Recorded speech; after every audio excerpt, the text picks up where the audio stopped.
Ouais, donc là on a une clim. Enfin, du coup, il y a un groupe extérieur inverteur, donc ça fait du chaud et du froid en fonction de votre demande.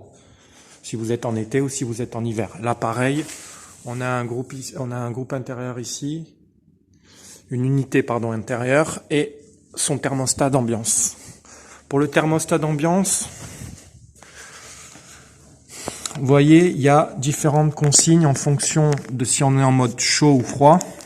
D'accord? Et on peut mettre des consignes de fonctionnement et de coupure. Donc mise en fonctionnement ici à 9 heures. Donc tout ça c'est paramétrable, hein, vous pouvez changer l'heure. Donc vous demandez à l'unité qu'elle s'allume à 9 heures et qu'elle se coupe à 19 heures. Voilà, donc elle est en mode on à 9 heures. Pour le mode froid, la consigne elle est à 21. En mode chaud, la consigne est à 21 également. Et pour le mode hiver, et pour la coupure à 19 heures, on demande une consigne de froid à 33, ce qui est beaucoup.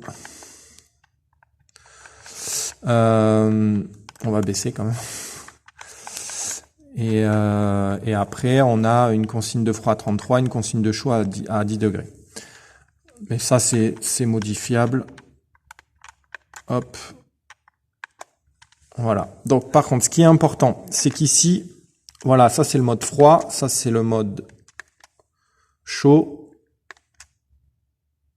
C'est un mode hiver, mode été. Ça c'est juste faire tourner la turbine. Et l'important c'est de mettre en mode auto. Parce que le mode auto, il va se concentrer en fait sur la consigne que vous pouvez modifier ici. Bon, là de base, elle est à 20 degrés la consigne. Non, pardon. Là, c'est la température ambiante. C'est 20 degrés. Donc, nous, on peut régler la consigne ici, par exemple, à 21. Et c'est en mode auto. Donc, ça veut dire que ça choisira le mode chaud ou le mode froid en fonction de la température extérieure, tout simplement. Donc, le groupe ici, l'unité intérieure, elle se mettra en mode condenseur ou en mode évaporateur en fonction de la demande et de la température extérieure. Voilà. Donc le mode auto, très intéressant. C'est dans les nouvelles clims réversibles qu'il y a ça et c'est vraiment pas mal. Avant, il n'y avait pas ce mode-là et c'est pas mal du tout. Pareil pour la turbine, vous la mettez en mode auto ici. En cliquant là, vous avez différents modes. Hop, pardon.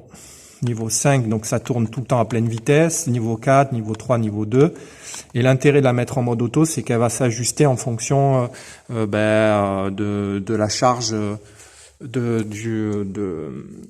si vous voulez, de l'inertie pour arriver à la consigne. La vitesse va être modulante en fait.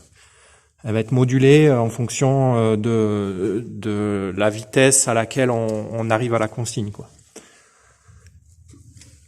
Voilà, donc vous mettez les deux modes auto, c'est pas mal. Voilà, la consigne elle est à 21 et puis on est pas mal sur le réglage.